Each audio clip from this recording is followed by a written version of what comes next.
Welcome to the Third Party Podcast. אזהרה, למרות שהפודקאסט מוצפן, עבר הערכת סיכונים, ואף קיבל אישור מאיש הסייבר, הדעות לא עברו שום סינון ואינן תחת רגולציה. האזנה על אחריותכם בלבד. The threat is currently at, please be aware of the increased threat currently at orange. שלום. שלום. ואנחנו הגענו לעוד פרק שלום של וברכה. הפודקאסט מספר 1 בישראל. פרק שלישי. פרק שלישי. יס. שלום אסתר. שלום. שלום ענר. שלום עמית. מה נשמע? אחלה. חבר לכם השבוע? חם. חם, שבועות. שבועות. נכון. קצר. לא, נגמרו החגים. כן. אין יותר חגים עד... עד החופש הגדול. עד הבלקט, אין חגים יותר. רק הבלקט. רק הבלקט. אתם נוסעים? חכה עוד רחוק. נוסעת? לא נראה לי. אני לא נוסע. כן. חם. וגאס, כן. אוגוסט. כן. נכון. אין לי כוח. וואי, שנים שלא הייתי בווגאס. באמת? באמת. הגיע הזמן. אולי שנה הבאה. יאללה, שנה הבאה. סגור. או לאינפוסק. אז בלונדון קצת להתקרר. או. כן. זה עכשיו, לא? זה עכשיו. זה הסתיים. זה הסתיים? כן. כן. הבנתי. היום אנחנו מקליטים ב5/6, נכון? אז זה הסתיים אתמול. נייס. דליה, יפה. אז אנחנו התכנסנו היום לדבר על, כרגיל, מה שמעניין אותנו, מה שכיף לנו, מה שמעצבן אותנו. ואני רוצה לפתוח כבר ככה על ההתחלה, ולתת פה איזה נושא שככה, ראיתי אותו בלינקדין בימים האחרונים, היו כמה פוסטים של אנשים שהתחילו, בעצם סיימו או נרשמו לקורסי סיסו כאלה ואחרים, ופרסמו את זה, ואז התגובות עליהם היו, איך נאמר את זה בעדינות, קצת בוטות, שלחו אותם, לכו תקראו זוגות נעליים, תשתפשפו, תקראו קצת אינסידנטים, ואז תהפכו להיות סיסואים, וזה מביא אותנו, נראה לי לדבר על איך אנחנו נכנסנו לעולם הזה, בוא נגיד, מדריך לסיסו המתחיל, נקרא לזה ככה, ובוא נשמע מה אתם אומרים. אז רגע, מעניין אותי מי גיב להם בפוסט? סיסואים הגיבו להם. ישראלים? ישראלים. זה גם מה שבאתי לשאול, ישראלים traditional or cloud? מבלי להשחיר אף אחד, זה נראה שחלקם גם וגם. וואלה. אופי ככה משתנה, אבל זה מצחיק, כי בסוף, בוא נגיד רגע את התכלס, הם מצפים מאותם אנשים לעשות מה? לגדול להיות סיסואים, הם רוצים שהם ילכו, ילמדו ויהיו תפקידים אחרים, ואז יהיו סיסואים, מה הציפייה בעצם? אני לא חושב שאתה נהיה סיסו ביום אחד, אתה צריך לגדול לתוך זה. גם אני, זאת אומרת, כשהגעתי לטוק לא הייתי סיסו, התחלתי כדירקטור, ואז Head of, כאשר לפני זה באינטזר בכלל הייתי Information Security Manager, וזה מה שתכננתי, זה התאים לי. זאת אומרת, עשיתי שיפטינג מה-Operations, ל-Information Security Manager, שזה כלל כמובן את אהבתי המקלדת והאחבר, וכיוונתי בסוף להיות סיסו, אבל הבנתי שאני צריך לעבור דרך. כן, אני מסכימה. לא היה לי ספק בכלל. זה בניגוד סליחה, עורך דין שהולך ללמוד משפטים, רופא שהולך ללמוד רפואה, סיסו לא יכול פשוט ללכת ללמוד קורס סיסו ולעשות את זה. יש דרך, הניסיון פה הוא קריטי, ואנחנו רואים את זה גם בהסמכות אחרות, אפילו ניקח את CISSP לדוגמה, יש איזשהן מגבלות למי בכלל יכול לגשת למבחן הסמכה הזה. כן. אז זאת אומרת, זה בא על חשבון מה הוכח בפועל, ומה practice בפועל, כאילו. ציינת רופא, אז רופאים, לפני שהם הופכים לרופאים, הם סטאג'רים, נכון. הם עוברים איזושהי נכון. דרך, אמנם דרך מאוד מאוד ארוכה, להיות סיסו, אין לנו באמת איזשהו פרוטוקול, אתה עכשיו צריך לעבור סטאז' של נגיד 2 ואז תקבל סיסו, זה לא עובד ככה. אני ממש מאמינה בדרך של לגדול בצוותי סקיוריטי, זה כאילו מבחינתי דרך שחווים גם עבודה צוותית, גם מספר חברות, אולי אפילו לזוז בין התחומים השונים כל פעם במקום אחר. לגמרי. ולגדול לאט לאט. אז נשמע שאתם מסכימים עם הביקורת, זאת אומרת, אומרים, אל תקפוץ להיות סיסו, אלא תקרא זוג נעליים. אני חושבת שהביקורת פה היא בכלל רגע צעד אחד אחורה על קורס סיסו. או, כאילו... תסבירי רגע. זאת אומרת שהיום אנשים הולכים, עושים קורס סיסו שנה, לצורך העניין, באמת נותנים הכל, ואז הם אומרים, טוב, אני סיסו. על זה הדיון בעיניי. אני יכול, סליחה שאני קוטע אותך, יצא לי לפנות לראשי מכללות פה בארץ, עניין אותי לדעת כמה קלאוד, נושא הקלאוד הוא באמת בא לידי ביטוי באותם קורסים, ולצערי מעט, מאוד. ואז אני תוהה באמת אם מישהו מסיים קורס סיסו, אני חושב שזה סיסו ו-DPO, אם אני לא טועה בדרך כלל השילוב ביניהם, הוא באמת מוכן לעולם הקלאוד. אני לא יודע. יש לי איזה קצת בעיה עם כל מה שאמרתם עכשיו, ואני קצת אקח את זה אולי למקומות אחרים, אבל נסו ככה לזה. כי בסוף זה אותו דבר גם על מפתחים. למה על מדעי המחשב? לך לפתח, ואז תעשה את זה. אותו דבר על אתם רופאים, כל מקצוע אחר. בסופו של דבר, שוב, אני אומר על עצמי, אחד שלא למד, מה שנקרא, המורה בבית ספר אמר לי, לך תהיה נגר, ואל תיגע בשום דבר, בסוף דווקא יצא ממני משהו טוב, אמא, כל הכבוד. אבל זה לא אומר כלום. יש כאלה, והיום אנחנו חיים בעולם, שהוא הרבה יותר מונגש, הרבה יותר לעוס. לנו לא היה את המנגנוני למידה איך להיות סיסו, כי לא היה דבר כזה שאתה יכול ללמוד להיות סיסו. נכון. זה יחסית חדש. אז אם אתה לא יכול ללמוד להיות סיסו, בתקופה שלנו, אנחנו צריכים ללכת ולעבוד וללמוד. אני יכול להגיד לכם שעד שלא הציעו לי להיות סיסו לפני 10 שנים, לא היה לי מושג שתפקיד הזה בכלל קיים. הייתי זכיר אותי, מה שנקרא, סוגר פאצ'ים פה ושם. לא היה איזה משהו מנוהל, מסודר, שאתה יכול להכיר, הסיסו האמריקאי, הבן 90 שיושב בוונקובר, ואתה בכלל שמעת ויודע איך להגיע להיות סיסו. היום, הכל הרבה יותר מונגש. נכון. המידע הרבה יותר מונגש. היכולת שלנו, בתור הדור השני של הסיסואים, כי הדור הראשון האלה מוונקובר, אנחנו השניים הטכניים שעושים עוד דברים, והיום הדור הצעיר, יש לו במי ללמוד, מה שלנו לא היה. אני חושב שגם התפקיד מאוד השתכלל, ביחס ישיר לדומיינים החדשים שנוצרו, ואז התפקיד הזה למעשה מחייב אותך להיות רוחבי. נכון. Application Security, ו-Compliance, ו-Cloud Security, Perimeter Security, קחו את זה לאן שאתם רוצים. אבל בוא תזכר כמה שנים אחורה, תפקיד הסיסו התחיל מעולמות ה-Compliance, GRC. נכון, נכון, אני מסכים לגמרי. מעולמות הרגולציה. נכון. היום מצופה מסיסו, בסדר? בין אם הוא יודע או לא, אבל להכיר, לפחות ברוחבי, הרבה יותר אזורי התמחות, שפעם לא מצופה ממנו. וטכנולוגיות. וטכנולוגיות.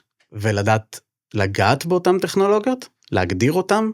לא יודע אם בהכרח להגדיר, אולי זה יתרון, אוקיי. אבל הוא חייב להיות שם. הוא חייב לדבר את השפה. מה שפעם לא מצופה ממנו. אז אנחנו סיסויים בסטארט-אפ.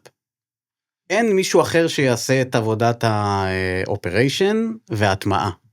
נכון. אז חייב להיות איזשהו סוג של סקיל עבור אותו, גם אם זה לא סיסו, עכשיו דירקטור אוב, לבוא עם איזשהו סט של יכולות טכניות.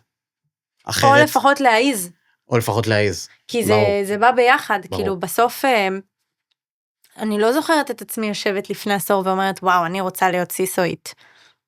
גם אני לא חושב שאף אחד עושה את זה. בדיוק, אז זה לא, אני רוצה להיות רופאה, כאילו, זה מה שאני אומרת, גדלים לתוך זה, משתפשפים, מבינים מה מעניין יותר, מה מעניין פחות, בסוף, אם אתה הופך להיות הלידר, אז יש לזה אימפקט אחר, שזה, כמו שדיברנו עליו בפרקים הקודמים, החיבור לביזנס, ההבנה העסקית, איפה התרומה הרוחבית פה, ופחות רק כנפגתי X, פתרתי Y, זה הרבה יותר רחב מזה, אבל לוקח זמן. אבל האם אז באמת... איך אפשר ללמד את זה? זה מה שאני אומרת, איך אפשר ללמד את זה בקורס? אתה יכול לתת את הבסיס, אני חושב. אתה לא באמת יכול ללמד את זה, בוקר טוב, היום אתה סיסו והגעת למשרד, מה אתה צריך לעשות א' ב' ג'? למה לא?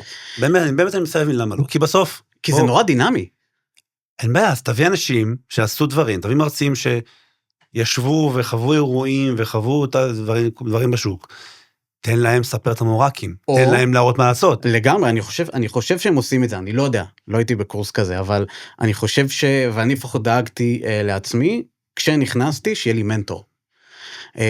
שיהיה לי בחיוג מהיר, אדם או שניים, שיודעים לענות לי על שאלות. מסכימה. אני אקח אתכם אולי דווקא למשהו שהוא, שוב, קשור לא קשור, שהוא דווקא גיוס הצוותים בעולם הזה. אוקיי. כי זה קצת דומה בעיניי. כי בסוף, למה שאם אתה מצפה מהסיסו, כדמות, להיות עם ניסיון וללמוד ולעשות, אז נורא קשה לגייס אנשים בסקיוריטי, כי אתה רוצה שיהיה להם ניסיון. אתה לא תיקח מישהו שעכשיו יצא מקורס, או עכשיו תיקח איזשהו ג'וניור שבאמת לא נגע לעולם רק בבית שלו. אגב, אתה כן. אז מה ההבדל? אני חושב שזה עניין של תזמון. בדיוק, זה עניין של היכולת מצד אחד לרצות לפתוח דלת לדור הצעיר יותר ולהסמיך, אל מול שוב פעם כמה קשב, פנאי ויכולת יש לך לעשות את זה, זאת אומרת, אני חושבת שזו האומנות, דרך אגב, שלנו בתור מנהלים, אגב, בכל תחום, לא רק בסקיוריטי, אנחנו עכשיו מתמקדים בסקיוריטי, אבל אוקיי, מצד אחד, יש אזורים שבהם נגיד, אני פחות חלשה, אז אני ארצה להביא לשם, נגיד, מאסטר שפי 100 יותר טוב ממני, ולתת לו את המפתחות להוביל, ויש אזורים שאני הרבה יותר חזקה, אז אני יודעת שיש לי הרבה מה לתרום לג'וניורית, ולפתוח להם את הדלת. אגב, עשיתי את זה, ואין דבר יותר מספק מזה לראות איך אחר כך הם מתקדמים קדימה, מוצאים עבודות, ואתה יודע שבסוף, כמו שלי פתחו את הדלת בסופו של דבר יום אחד. נכון. לכל אחד יש את הבן אדם הזה שקיבל אותו למשרה הראשונה, ונתן לו את הצ'אנס, וכן, צריך לבוא עם סכין בין השיניים, והרבה רעב, וזה תחום, עוד פעם, כאמור, לא הולכים לתואר, יוצאים, זה הרבה יותר אבל רחב מזה. אני אגיד לך משהו, אבל. אני גייסתי פעם מישהו, שסיים בדיוק לעבוד בחנות אופניים. לא קשור בכלל לתחום. לפני שאתה ממשיך, מה היה גודל הצוות שלך? בזמנו? לפני שגייסת את אותו בחור. שני אנשים. שני אנשים. אני ועוד שניים. אוקיי. וחיפשנו אפליקיישן סקיוריטי. וחיפשנו תקופה. והגיעו אנשים... תפקיד ראשון כאפליקיישן סקיוריטי. כן. והגיעו אנשים טובים יותר, טובים פחות. פחות היה את החיבור, פחות היה את העניין. ואני לא אשכח את היום שקיבל את הקורות חיים שלו, מה שהיה רשום, עבדתי בחנות אופניים פה, עשיתי פה, ואז לינק, או בקורות חיים, זה ה-PDF, לינק לגיטאב וכל מיני רפרנטים, וראיתי מה הוא עשה, כהובי, כהנאה, כפן, וגייסתי אותו, וכולם היו נורא נגד, איך אתה לוקח מישהו כזה, אתה צריכים לדלבר, אנחנו צריכים לעשות דברים, ואני יכול להגיד שהיום הוא... אפליקיישן ריסרצ'ר, זה אחד מהחברות היותר מגניבות שיש היום בשוק, שעושות הרבה דברים מגניבים, ואני חושב שההוכחה לזה היא אחד, או הפואנטה שאני רוצה להגיד פה, היא אחד, אנחנו צריכים להיות עם הרבה מאוד אומץ, לגייס אנשים כאלה, כי לרוב שאר הפוזיציות בארגון יבקשו מאיתנו להיות נורא by the book, with no risk, וזה או שזה יהיה פלופ, או שזה יהיה הצלחה. במקרה הזה זה היה הצלחה כבירה, אבל זה... כולם יהיו נגד זה. אני חושב שגיוס זה קצת חתול בשק לפעמים, גם אם אתה מתרשם ממישהו, ואז אחרי כמה חודשים אתה באמת מקלף ומגלה, כאילו איפה החוזקות, ובהתאמה גם איפה החולשות. אני יכול לתת לכם דוגמה, הסיבה ששאלתי אותך את כל השאלות האלה, היא כי, קח אתכם אליי, אני מחפש עכשיו Senior Cloud Security Engineer, והסיבה שאני מחפש סיניור זה כי זה התפקיד ראשון שצריך לקבל צריך לקבל אחריות מאוד מאוד גדולה, ולהוביל לפעמים הרבה מאוד דברים לבד. אני לא יכול להרשות לעצמי מישהו שהוא במרכאות יותר צעיר או צעירה, וראיינתי מישהי כזאת שהציעה את עצמה, ואמרתי לה ברעיון, אם הייתי מחפש עכשיו מישהו שהוא לא סיניור, הייתי לוקח, גם עם הפערים שהיו לה, אבל ראיתי את ההבנה בתחומים שהיא כן הבינה, ואת הצורה שבה היא מתבטאת ומתנסחת, ומבינה את העולם, זאת לא נקודתית, אלא גם הוליסטית. אבל מה היה צריך להיות, זו שאלה קשה, אבל מה היה צריך להיות שם, מבלי שיהיה לה את הניסיון הפרקטי, שאתה אומר, וואלה, אני מוכן במרכאות להיאמר, ואני רוצה אותה, והיא תקבל את הגרייס הזה למשרה הספציפית הזאת, או שאין סיכוי. אז דיברנו על ריסק אפטייט, אני חושב שזה קשור לזה, בסוף. בטח, ברור. כי גם אם אתה מגייס עכשיו, זה לא שמדי וואן הוא יושב, מתחיל ומתחילה לעבוד, זה לוקח זמן. זה לפחות, אתה צריך לחכות 30 יום, אם לא טיפה יותר, עד שהם מגיעים, ואז כשהם מגיעים, עד שהם יוצאים מהשוק, והאלם בקום שלהם, זה לוקח לפחות איזה חודשיים, אז זה תהליך. אני ממש חושבת שאפרופו אמרתם חתול בשק, וזה הכוכבים ממש צריכים להסתדר, כדי שגיוס יהיה מוצלח. נכון. אין מושלם. אין וואו קורות חיים, מושלם, בן אדם, נדיר. אין, זה כמעט ולא קורה, תמיד יש את המקום הזה, מגלים גמישות, מזהים פוטנציאל, מזהים גם אגב נורות אדומות, ולוקחים סיכונים בדבר הזה. אגב, בכל הדרגות, בכל כאילו סניוריטי, זה... אגב, נורות אדומות, אתם מעדיפים לגייס טלנטים, פרסי שהם נראים לכם מההתחלה ככוכבים בכל תהליך ההיירינג? אני חושש מזה. אני צריך שאנשים יבואו צנועים, כי זה בסוף גם עבודת צוות. וזה גם מה שמתאים לך כנראה, בתור נכון, האופי, והבן אדם שאתה, ואיזה סוג מנהל אתה.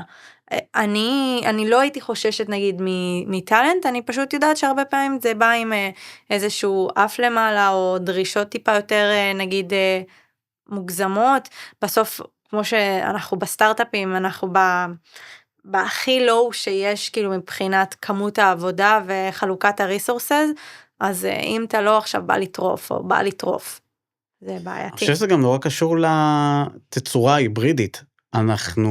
הניהול הוא לפעמים מרחוק.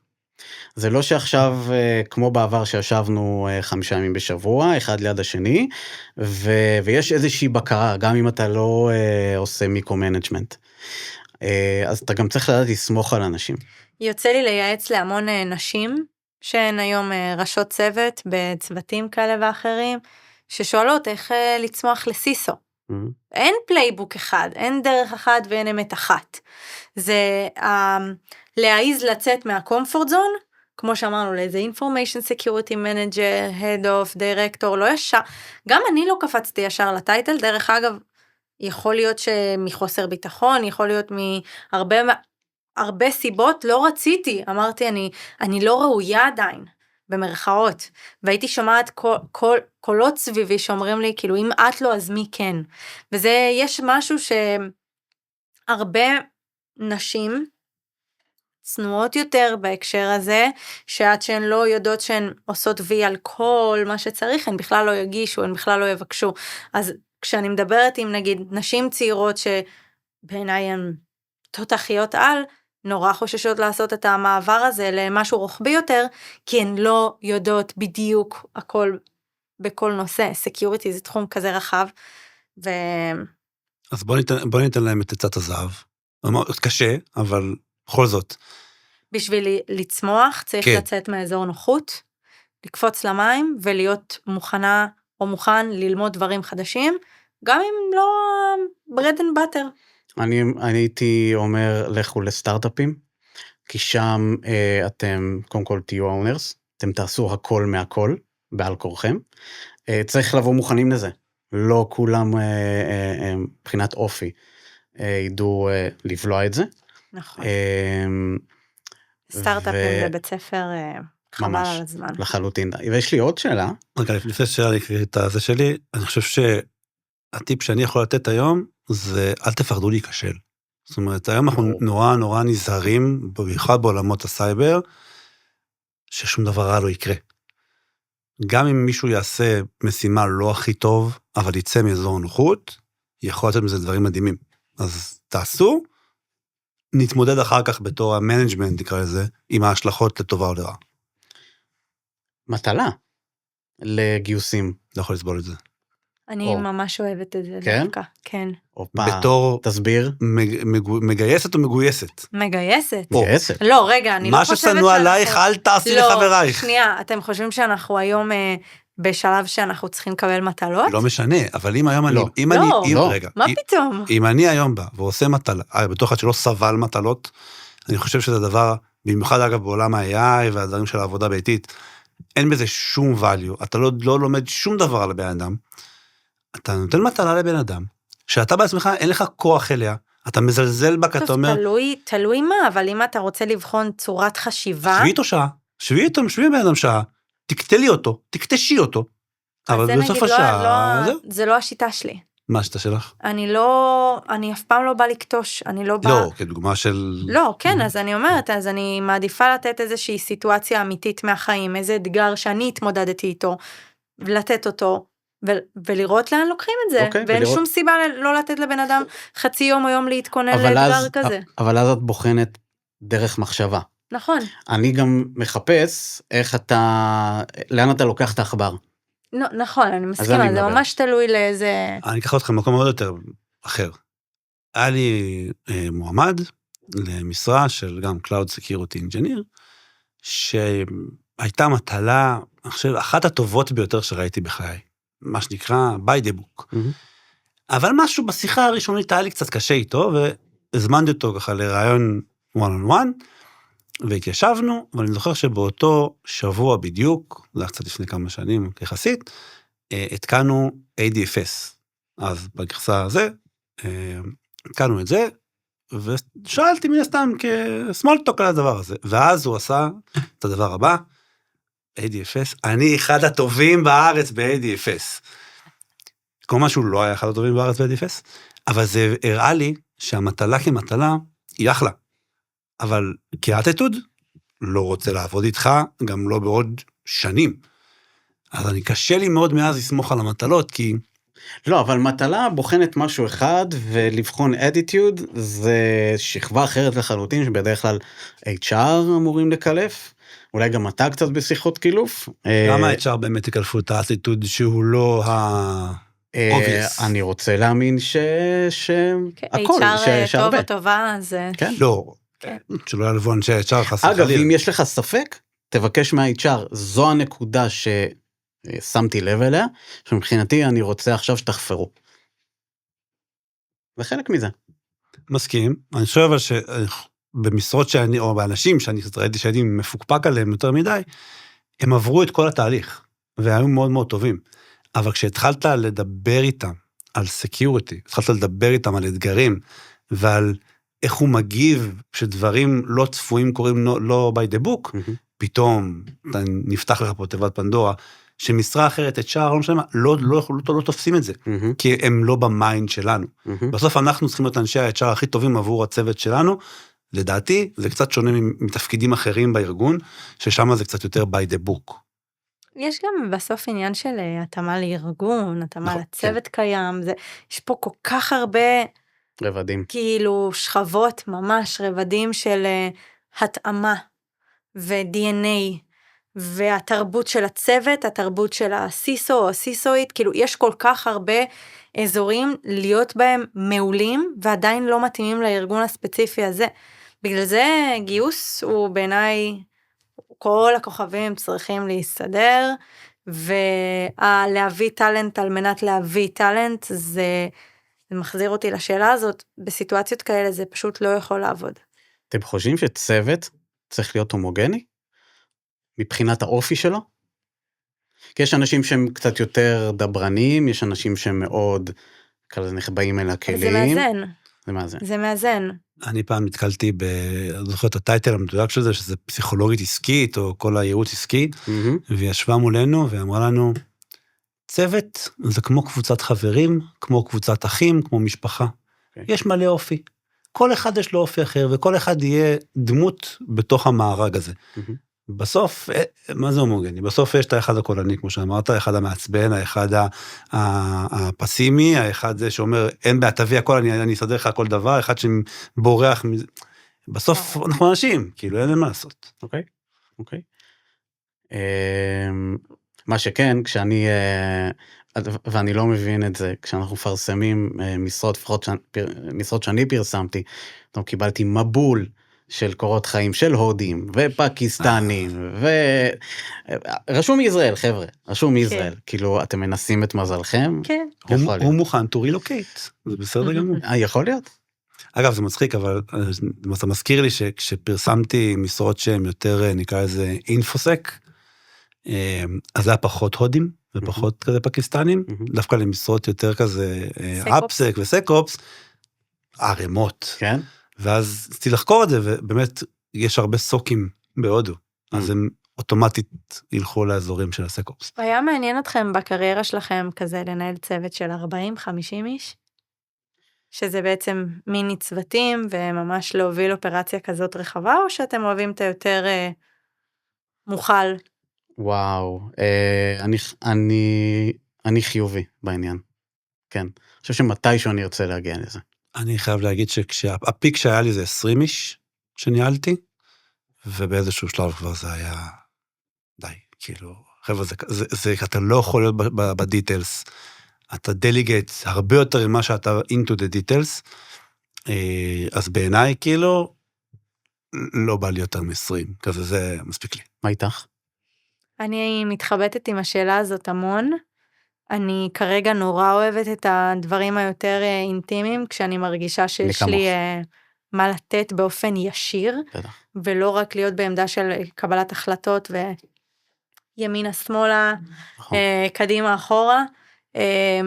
לא יודעת, כאילו, אני מרגישה שמה שהכי מספק אותי בקריירה, בניהול, זה היכולת לראות איך אני מעבירה אפילו משהו אחד קטן לבן אדם שהולך עם זה אחר כך, כאילו. כי זה גם מה שאני קיבלתי אגב ממנהלים, אז היו לי שיעורים מאוד טובים במנהלים מצוינים, וגם במנהלים גרועים, שאני יודעת גם איך מה לא לעשות. מה לא לעשות. כן. זה שיעור מדהים בעיניי. זה לוקח אותי ככה לנושא שמתקשר לזה אוטומטית, אבל אם יש צוות גדול, זה אומר לרוב שיש תקציב יותר גדול. נכון. אם יש צוות קטן, זה אומר שלרוב התקציב יהיה לא כזה גדול. איך אתם עם נקרא לזה, הסמיכה הקצרה, ארוכה? בסוף יש דילמה, מה נכנס, מה יוצא, במה משקיעים, במה לא משקיעים, אני צריך עוד כוח אדם, אני צריך עוד כלי שיחסוך לי כוח אדם. איך אתם רואים את זה? זה, אגב, אני חושב שיש פה איזשהו מיתוס, שתמיד יש לנו תקציב. לא. לא, רגע, אני רוצה לחדד, תמיד יש תקציב. אוקיי. קטן. סבבה, קיבלתי. תבהיר את זה, אבל לאלה שפונים אליך. כן, שחושבים שבאמצע שנה יש לי פתאום $50,000 לשים על מוצר שכאילו אף אחד לא תמחר אותו. או תקציב נולד, לדעתי, קודם כל, מתוך סיכון, או מתוך אירוע הבטחה. זה... בסדר? הדרך. אז אם אירוע הבטחה עכשיו קרה... אין כמו איזה בריץ' קטן, או אינסידנט קטן, על מנת למנף, בין אם זה headcount או budget. נכון. וכאילו לכלי. אז מינפתם. בטח. מינפתי. אוקיי. בכל אירוע יש מישהו שלא? יש מישהו שלא ימנף? אני חושב שכן. שוב, בתור ממנף, אני אומר את זה, אני בטוח שיש כאלה שבארגונים ספציפיים יפחדו למנף, כי זה גם קצת כלי פוליטי. זאת אומרת, קשה לך מאוד לא למנף, אם אין לך את היכולת להפחית הארגון. לא, אז עכשיו ברצינות, אם יש צורך, אז אני לפחות אמנף את זה. ואם לא, אז תחפש איזה שהן בקרות מפצות. לא יודע, אולי לא צריך עכשיו לקנות משהו. אתה אומר, אולי זה יכול להיות גיוס, זה יכול להיות עכשיו איזשהו, לא יודע, סקריפט לכתוב, או במקרה שלי איזושהי אוטומציה לכתוב, אז צריך לראות מאיפה תוקפים את זה. עכשיו על הסיטואציה שבה אתה מודע לסיכון כלשהו, אתה אומר אותו, מקבלים אותו, ואז אתה נפגע בו. זה המינוף הכי כיפי שיש. כי יש בסוף... כן, ואז את באה ואומרת, אמרתי לכם? לא בצורה הזאת, בצורה הרבה יותר... אמרתי לך... בצורה הרבה יותר פוליטית, אבל ברור שאני אצא עם ידי על העליונה בסיטואציה הזאת. כי כשאתה עושה את זה נכון, את התהליך הזה של להציג ריסק, לקבל אותו על אף המלצות מסוימות, כאילו בסוף בואו, אתם יודעים איך זה. קרה לכם? קרה לי. בוודאי. קרה לי. כן, בטח, זה חלק מהמשחק, אגב, זה שיעור מדהים, בשנייה ניהול... הייתי מעדיף לא לקבל את השיעור הזה, הייתי מעדיף מראש, בוא נסגור את זה. לא, זה ברור, אבל זה לא עובד ככה. כאילו קשה מאוד להיות בסיטואציה שתמיד מקבלים מה שרוצים, יש פה יחסי אנוש של גם כך ותן קצת, הנה פה אני מוכנה להתגמש איתכם, מוכנה גם לקבל את הסיכון, על אף ההמלצות, אין מושלם, אין 100%, בטח לא בסטארט-אפים שאנחנו באים מהם, חשוב להגיד, זה עוד פעם, זה קשור לתיאבון הסיכון, וכל הדברים שאנחנו מדברים עליהם, אבל אם הייתי עכשיו בחברה הרבה יותר גדולה, אז יכול להיות שכאילו זה לא היה עובר, אבל בחוויה שלי, כן, היו דברים שעברו, ובאסה, אבל ממנפים. אז תקציב, הייתם מבקשים, היה לכם דיבור ישירות עם ה-CFO, אם היה, או עם המנהל שלכם, איך זה עבד? אני חושב שזה היה שילוב של השניים. שוב, אולי כי המייסט בארגונים קצת יותר גדולים ויותר קטנים, זה קצת שונה בין ארגונים, אבל א', נתחיל בזה אולי גם עוד ניפוס מיתוס, שהרבה יזמים חושבים, אנחנו לא באמת יודעים מה התקציב שלנו לשנה הבאה, אנחנו בונים אותו לפי פריימורק לארגון. הסיכונים. נכון, אבל אף אחד לא אומר לך, הנה יש לך $2 מיליון, תסתדר. לא, אתה ממפה את הסיכונים, אתה ממפה מה שאתה פריוריטי מבחינתך, ואז אתה במרכאות נלחם על כל שורה כדי לקבל אישור עליה. גם זה ממש תלוי בנקודת התחלה, במצ'וריטי פלן שלך, איפה אתה בכלל עומד, מה כן יש לך, עוד לפני הסיכונים החדשים, נקרא לזה ככה, יש גם best practices, והם קודמים הרבה פעמים לסיכון מתחדש. דיברנו על מינופים, אולי לא הרבה יודעים את זה, אבל אנחנו משתמשים בקומפליינסים ורגולציות, כדי להכניס בקרות, כלים ויכולות, שאחרת לא היינו יכולים להכניס אותם. נכון. חד משמעית. או טכנולוגיות חדשות שנכנסות, למשל, אני לא צפיתי שלתוכנית 2025 שלי, אני צריך עכשיו להכניס איזשהו אלמנט תקציבי ל-MCP. אוקיי? או לצורך העניין, אנחנו עושים שימוש מאוד מאוד רחב ב-AI, אז אני צריך עכשיו לעשות ISO 42001. זה עוד כסף החוצה. מאוד כיף. כן. כן. כסף החוצה שבפוטנציאל מביא כסף פנימה, אז יש פה ROI, יש פה השקעה, שהוא יכול להיות בעברת מסרים פנימה, הוא עושה רק טוב. נכון, נכון. זה בכלל כל הפליי של קומפליינס בהקשר הזה, לפתוח שווקים, לפתוח הזדמנויות, לעזור למחירות. זה המקום שלנו בתור סיסויים, להראות איזשהו פוזיטיב ROI לארגון, כי בואו, אנחנו פונקציה שמשקיעה כסף, בעיקר פנימה, מבזבזת כסף. אז אני לא אוהבת להגיד מבזבזת, אני אומרת משקיעה. משקיעה כסף. אבל אנחנו אנשים שאנחנו עולים הרבה כסף כפרסונות, הצוותים, הטכנולוגיות, אבל איפה כל זה what if, אוקיי, אז אם מנענו איזשהו בריץ' מאוד גדול שהיה עולה לנו מיליונים, מדהים, אבל אף אחד לא חושב על זה ביום יום. כל עוד הכל בסדר, מי מסתכל עלינו בכלל? אז דווקא אני אקח אותך רגע לשני ארגונים שהייתי בהם, אני לא אגיד מי מהם הוא מה, אבל בארגון אחד, כל הקומפליינסים והרגולציות והדרישות, to acquire new certifications, היה מגיע מצוות הסקיוריטי, שהיו בוחנים, רואים, אוקיי, אנחנו רואים שיש עלייה קטנה בדרישות פה ופה, זה יוכל לפתוח עסקאות כאלה, זה יכול לפתוח עסקאות כאלה, ולא היו מוכנים לשמוע על שום דבר שהוא לא דרך הפרמורק הזה, וארגון אחר, שבעצם בא ואמר, דעתכם חשובה, אך לא רלוונטית כאן של סקיוריטי, לא מעניין אותנו שאתם רואים טרנדים כאלה ואחרים, אנחנו מסתכלים על השאלונים, נקרא לזה, שמקבלים מלקוחות, שאתם עונים עליהם כל הזמן, אנחנו נבחר מה להגיד לכם שתעשו קומפליינס ורגולציות. כן, רק אני אגיד שבסוף זה יצא שעשינו את אותם כמות הקומפליינסים גם פה וגם פה. כי כן יש קורלציה בסוף. אבל זה מעניין כי הגישה הזאת שכל אחד לוקח את זה למקום אחר, של יש לי שליטה על הקומפליינסים, אני acquire them by my need, by my pace, או שמישהו אחר מכריח אותי לעשות את זה. אני אוהבת להיות אונרית, כאילו לעשות את הריסרצ' הנדרש, להציג אותו, להציג את הבנפיטס, לעשות איזשהו קומפטיטיב, להראות גם מה יש או אין למתחרים, איפשהו לעשות איזשהו, להבדיל בעולמות הסקיוריטי והקומפליינס, כדי להשתמש בזה בפן המחירתי. אבל האם זה קל יותר בחברה קטנה, שאין הרבה כסף, ולכן עשיתי את כל הריסרצ' הזה, לאו דווקא לא, שזה יתאים. לא, אבל זה נראה לי ממש צריך לבוא, זו תוכנית, כן?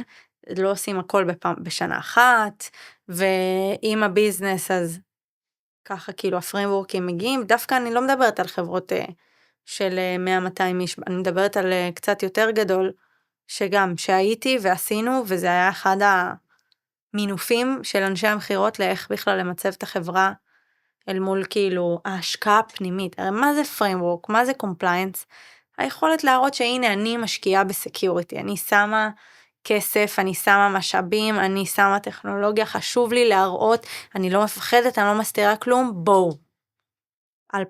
צורה מאוד מאוד מפושטת של זה, כן? וזה מבוסס על השאלונים שמגיעים מהלקוחות הפוטנציאליים והקיימים? לא. בכלל לא? לא. אנחנו נדבר על TPRM. הבטחנו. אבל בהקשר הזה. אז all your thought.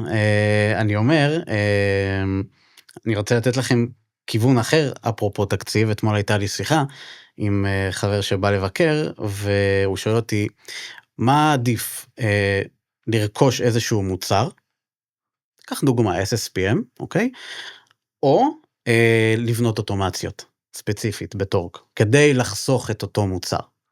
אז התשובה שלי הייתה, יש איזשהו שלב שאתה אומר, זהו, הסמיכה שלי כבר קצרה מבחינת משאבים. כמה אוטומציות אני יכול לייצר, כי נכנסים מדברים חדשים, החברה בסקייל. ואז נוצר מצב שאוקיי, אתה תרכוש מוצר, כי הוא יחסוך לך למעשה את ההשקעה בצד הסקופסי. אז זו עוד נקודה להסתכל עליה. אני עשיתי את זה עם טורק. כן. אני לקחתי use case רחב, ובניתי אוטומציות עם טורק, בשביל לחסוך מוצר. זה עבד עד הנקודה שאולי אמרנו, טוב, זה הספיק לנו, עכשיו אולי צריך משהו קצת יותר מבוסס, בסוף מוצר, שזה כל מה שהוא עושה, וזה הספציאליטי שלו, אז זה יעבוד יותר טוב מאוטומציות בטווח הרחב יותר. נכון. אבל בטווח הראשוני, זה מדהים בעיניי. אני מסתכל על זה בדיוק כמוכם, רק נותן לזה את הנופח העסקי נקרא לזה. בסוף כל האוטומציות וכל הדברים האלה, זה פלסטר שמושך אותי עם הפצע עד שאני אוכל להשקיע את הכסף. בין אם זה עכשיו, בין אם זה עוד שנה, בין אם זה לא משנה כמה זמן, אבל אני פלסטר ושם עוד פלסטר ועוד תחבושת וקצת עוד אוטומציה פה ועוד טוויקינג שם ועוד פה, ואז אני כבר מביא מוצר שעושה את זה $150,000 לשנה, כי הקצתי איזה תקציב בזמן. אז אני חושב שזה גם קשור למוצרים שהם לפעמים נראים כמו פיצ'רים. נכון. זה מוצר שהוא פיצ'ר, אוקיי? זה כבר לא כמו פעם שבאו סוויטות מאוד מאוד גדולות, והיית מתקין עכשיו איזה F5 או פורס פוינט, והוא היה עושה הרבה מאוד דברים, אבל אני מתחבר מה שאסתר אמרה, איזושהי אוטומציה, ואני יכול להעיד שאני עשיתי את זה, שמצאתי שזה פיצ'ר במוצרים אחרים. וזה לפעמים טוב, לפעמים זה רע, שוב, זה מאוד תלוי ביוסקס. נכון. מאוד תלוי ביוסקס. לגמרי. שאלוני הבטחת מידע, התחלתם להזכיר את זה מקודם. תשמעו, זה כאילו, לא ברור לי למה זה עדיין קורה. אני עכשיו ממלא את הסיג. אוקיי. קור. מה, שנתי? לא. של מישהו נקודתי? כן, של פרוספקט. אז אני ממליצה לך, שיהיה לך את זה מוכן. נכון, אני על זה. רק מה הבעיה? יש לך ביקורת, שיהיה לך מוכן. שיהיה לך מוכן, ותשגר, כאילו תשקיע פעם אחת. נכון. And that's it. רק מה הבעיה? לא מצאתי שום מקום לעשות upload. למה? מה, אני עכשיו צריך לענות על הכל? כן. כנראה. מה זאת אומרת? באותו פורטל. די. באותו פורטל שבו קיבלתי את השאלון שאני עובד עליו. אז הם כאילו שאלון אמריקאי, סיג, ויש לך את זה בקובץ אקסל לצורך העניין. סיג המלא. יואו, הגדול, אלוהים, לא הלייט. תקשיבו, זה אם באמת. אתה יכול לשלוח להם, להגיד, היי, הנה הקובץ, בבקשה. Please refer to. יכול להיות. לא ניסיתי. אם זו עסקה נגיד ממש ממש גדולה. כן. שוב, זה וכאילו- פוליטיקת העסקאות, כמה איש מחירות, קרוב ללקוח, כמה זה, אבל אני אגיד לכם משהו שעוד זה מעצבן אותי בשאלונים האלה. למה בכל השאלונים על הענן, שואלים אותי על דאטה סנטר פיזי, או על הבטחה פיזית, או על איך אני נכנס למשרד ולבניין, ואם יש לי מצלמה, ואם אני מאבטח, שאין שום... כי כנראה שזה ארגון מאוד מאוד גדול, ששלח לך את השאלון, והוא לא באמת עכשיו, אני גם נשגב מבינתי. למה אתם לא יכולים to fix the questionnaire אל היעד שלכם? נגיד אני עכשיו הייתי שואלת 3 שאלות, את הביזנס אונר שרוצה להביא משהו, אוקיי? על בסיס 3 שאלות האלה, אני יודעת איזה questionnaire להוציא. נכון? כל כך קשה? כן. למה? אז אני אגיד לך מה, בקייטו עשינו את הדבר הזה, המערכת, גם באפספייר עשיתי את זה. כל הפרוקיומנט עבר, ויצרו מלא סוגי שאלונים, כמות הכוח אדם שבוזבזה על לייצר את הפלואו הזה, שומע אדון אינטרנט פארטי יקר? קח את הקושצ'ניר, תמלא לי נוט הקליקבל אם לא רלוונטי ותשחררו אותי. כאילו בוא נשקיע זמן במשהו אחר. אני חושב שזה כמה הסיבה. שאלונים, רוב התשובות שלכם היה not applicable. אז עכשיו בסיג, שואלים אותי על שאלות כאילו environmental policy. כן. יש קומפליינס, דרך אגב, environmental policy. כן, כן. ESG אולי? לא, איזו 14,000. כן. אז NA, אז not applicable, ככה. כן, וואו, נכון. וואו, אבל וואו. הכי או מפחיד, פיזיקל סקיוריטי, אבל מה הכי מפחיד אתכם? שאתם עונים no, כי אז נפתח. נכון. לפעמים גם ב-yes נפתח. נכון. לפעמים יש שאלונים שלא נותנים לך את האפשרות ל-not applicable, נכון, ואז יש רק זה yes או no, no והסבר. והסבר. no והסבר. כן. אתם אלה שממלאים הסבר גם ב-yes? בטח, בדרך please כלל לא. refer to. תמיד please refer to. Please refer refer to to- our SOC 2 report. או לטראסט סנטר. כן, לטראסט, כן? נכון. נכון? נכון? אני עושה את זה הרבה. It can be found in can our be SOC found. 2 report. נכון. אתם מבינים אבל את הבדיחה? את יודעת מה יותר בדיחה? זה פשוט בדיחה. כן, זה של lose כולם. situation, תקשיבי, כולם מפסידים. אני פעם, ממש. היה לי בצוות, עובדת חדשה, מדהימה, איכותית ברמות, הצטרפה וקיבלה משימה לענות על שאלון, כי מה לעשות, זה לא הדבר הכי כיפי במשימה. והיא קיבלה את זה, ורשמה, please refer to our SOC 2, סבבה, ואז היא שולחת את זה, ואז הלקוח אומר, כאילו, אוקיי, מה עם ה-SOC 2? We cannot disclose this kind of information in document. ואז הוא אומר, אבל אתם רפרתם אותם למסמך, כאילו, מה אתם רוצים? ואז הבנו שיש פה בעיה. אנחנו עם עצמנו לא סגורים מה אנחנו מוכנים או לא מוכנים לשתף. אז השאולים האלה הם זה פשוט- די באוטומט. זה פתיר, זה פתיר. כאילו NDA וביי. יש ארגונים שלא מוכנים לשתף את הסוקטו שלהם אז גם למה הם בתוך עשו את זה NDA. בכלל? כאילו כדי שיהיה זה להם לוגו. ריפורט שהוא מאוד... אני יכול להגיד לך shareable, כאילו. שלפני שנה וקצת היה איזשהו אירוע עם חברת סאס כזאת או אחרת, ואנחנו כלקוח ביקשנו מן הסתם פרטים על האירוע, לקוח, כן, משלם, חתום על כל מה שצריך, וביקשנו את ה-updated סוקטו שלהם, והם לא היו מוכנים לספק. לא נתקלתי. גם אני לא. לא נתקלתי. כמו שזה היה כאילו נורא בסוף נורא עם נורא כל אדומה. הגוגלים והאמזונים של העולם משתפים איתך. לא, נשמע לי מאוד מוזר. אז אני אגיד לכם למה הם לא שיתפו. אנחנו רגילים מה, היו שהסוק, deviations? כן, נשמע הגיוני. משנה לשנה. אז חובה כי... נכון, אבל שהם חתמו את החוזה איתנו, לא היה deviations. מהמם. דברים השתנו, כנראה זזו, השקיעו פחות, השקיעו יותר, היה deviations, אז כבר לא נעים להם לחלק את הדוח. אפשר ממש להפיל על זה חד חוזה. משמעית, נכון. חד כאילו. משמעית. ברור. השאלה כמה כוח יש לסיסו בארגון כדי להפיל עסקה על זה שלא סיפקו את הסוק, או לא סיפקו איזשהו מטריאל אחר. אני רוצה להאמין שיש לו כוח, ושוב אנחנו חוזרים לריסק אפטייט. כן, ברור, אם מציגים את הסיכון בצורה שהמנג'מנט מבינה, בסוף זה... אני חושב שזה גם תלוי באופי העסקה, איזה דאטה is being processed, וכמה כסף. מה הריסק, כמה כסף, לחלוטין. ואפרופו סוק, לאחרונה אני לפחות רואה כאילו זילות מאוד מאוד בתחום. סוק 2 מבחינתי לפחות, המשקל שלו, המשקל הסגולי שלו ירד דרמטית. וואי, נו, דיברנו על זה בקבוצה. נכון, לגמרי.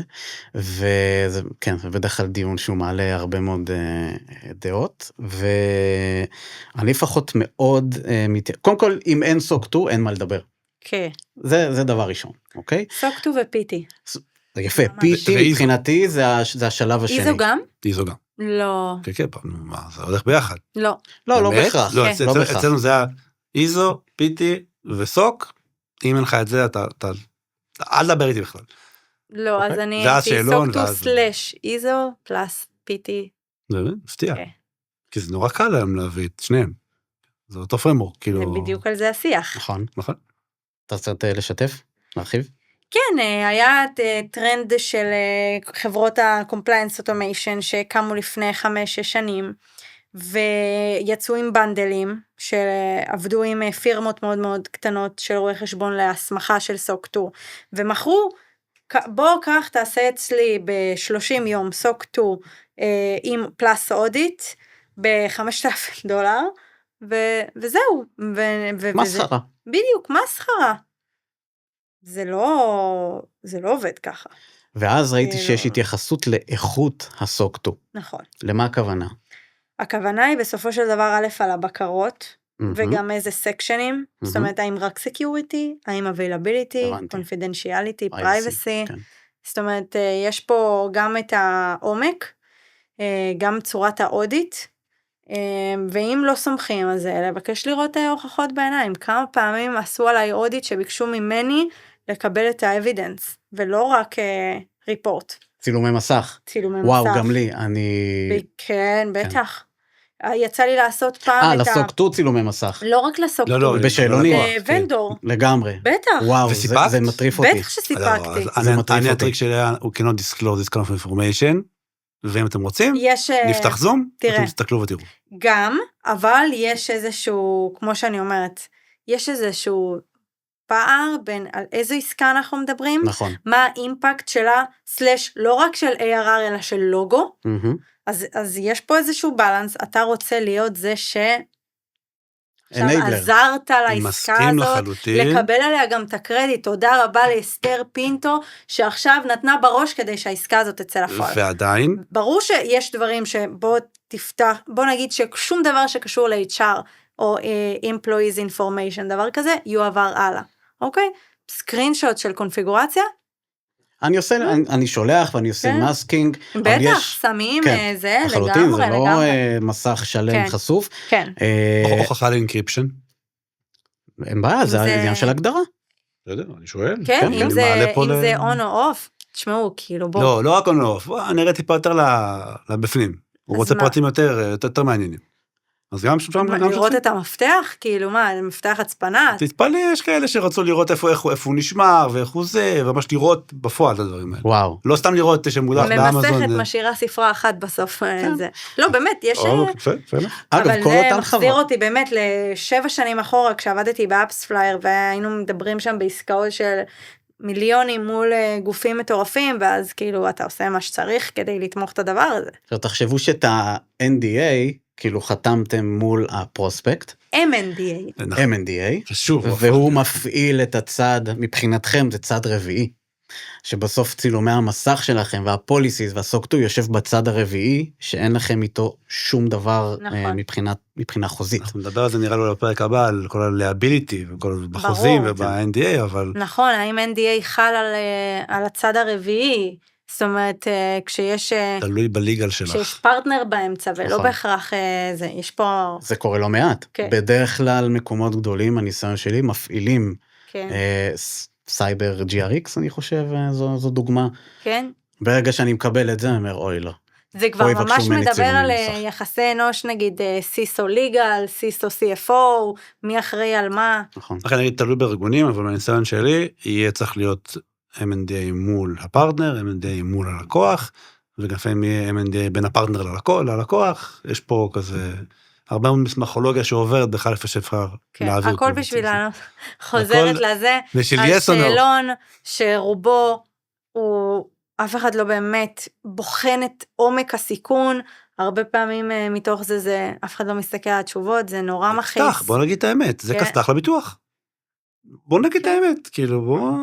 כן, יש נגיד מוצרים שאני נגיד זוכרת את עצמי יושבת וממש מעמיקה בלהבין מה האימפקט על הארגון, מה הם הולכים לעשות, למה צריך את זה, כאילו מהצד הבוחן נקרא לזה ככה, והרבה פעמים כאילו הייתי מקבלת שאלונים על, אבל אנחנו בכלל לא מתחברים לשום דבר שלכם, מה אתם שואלים?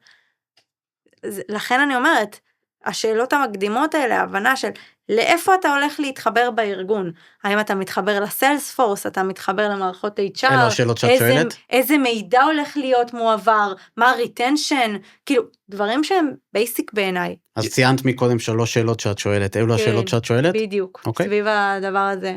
יצא לכם לעשות פיטי על ונדור שאתם בוחנים אגב? בתור... לא, כן? לא. יצא לי אבל כן שעשו עליי. גם לי, גם עשו עליי. לנו יצא פעם אחת בקונטרול-אפ, אם אני זוכר נכון, שהיה איזה מוצר שרצו להכניס, והוא ממש היה נראה מגניב ברמות, עם גישה מאוד נחמדה לדאטה, התחילו POC, האפסק שלנו התחיל לעשות, אותו אפסק שקודם, התחיל לעשות להם פיטי בידיעה, וגילינו שאנחנו יכולים לגשת למידע של פרוספקטים אחרים שלהם. באותו רגע שאט דאון ל-POC, תודה רבה, סיימנו את הסיפור. אחד הדברים שנגיד כן עושים מן הסתם, זה כל ה-Public Information Assessment, וכזה לסרוק את ה-Public Assets, ואז מביאים לך רשימה של False Positives, זו מעבדה, זה דומיין לא שלנו, זה, איך תתחיל להסביר את זה? רשימת nobody give a damn. כן. וואי, זה נושא כאילו, כן, בדמנו. ממש. ממש כמו TPRM. ממש, לחלוטין. זה חלק מ-TPR. נכון, נכון. אם כבר TPRM, אז... ואז אז יש את ה-Trust Center, שיוצר סוג של שקיפות כלפי הצד השני. אני רוצה להאמין שזה עוזר בלחסוך שאלונים. אני חושבת שזה אחד הדברים המדהימים שהומצאו כן. אבל הוא לא בשנים חוסך. האחרונים. איך אתה יודע? שנים האחרונות. איך אתה יודע? בהרגשה שלי הוא לא חסך שאלונים. אני לא יודע למדוד את זה. אין לי דרך. אני יכול להגיד לך שמרגע שהוא לנצ'ית, כאילו, אז אנחנו ריפר אליו הרבה יותר, מן חד הסתם. משמעית, כנ"ל. האם זה חסך קומפליטלי? לא. לא, קומפליטלי אין סיכוי. רגע, אתה שולח שאלונים? אני שולח שאלונים, אבל אוקיי. שהם פיקסט. יצא לך לבקש לראות Trust Center, לקבל מידע ולא לשלוח שאלון? בטח. נו, אז הנה, אז זה עובד. אוקיי. יפה, הנה. עליי זה לא עבד. כן. עזוב בתור הצד השני. לא, האם לבטל לחלוטין שאלונים, אין מצב, אבל אני אומר לפחות להוריד את הכמות. אני רוצה להאמין שזה תורם. לדעתי בעוד כמה איטרציות של הטרסנטרים, שהם יהפכו להיות הרבה יותר נגישים נקרא לזה, ויותר קלים להעלאת תוכן, והרבה יותר מבינים מה לעלות, מה לא לעלות. עכשיו יש את הטרנד שיש לך טרסנטר, ואתה מעלה את המסמך, ומישהו צריך להירשם אליו, ולקבל את זה, נכון, אבל וווטרמרקים. זה הרבה נכון? יותר סימלס, כשנגיד אתה כבר נותן V, ויש NDA, משמעית. וזה בדוקיוסיין, וזה מתועד. חד משמעית. אז כאילו זה או שזה באמת מחובר לריסורסס שלך בארגון, אז לא צריך ללכת ולשאול, נגיד סתם, מחובר לסיילספורס, מחובר להאבספוט, יש רשימת של לקוחות פרוספקטים, זה מקצר תהליכים. אבל זה עדיין, אם אנחנו נדבר עם אנשי מחירות שבתהליך, הם עדיין החשיבו את העולם הזה כהסל, כי קשה להם, זה מפריע להם, זה מעכב אותם, זה מפריע להם, כשיקרה שם משהו שעוד יותר streamline the process, ויהפוך את זה ממש לקל, אנחנו נראה שזה כבר לא הופך להיות עניין בעסקאות, אלא פשוט זה רץ. ואז אנחנו נראה באמת האימפקט. מה ה-SLA שלך למענה על שאלונים? תלוי בגודל העסקה. תלוי גודל העסקה? גודל השאלון? גודל השאלון. גודל השאלון. גודל העסקה. לא, לא, לא.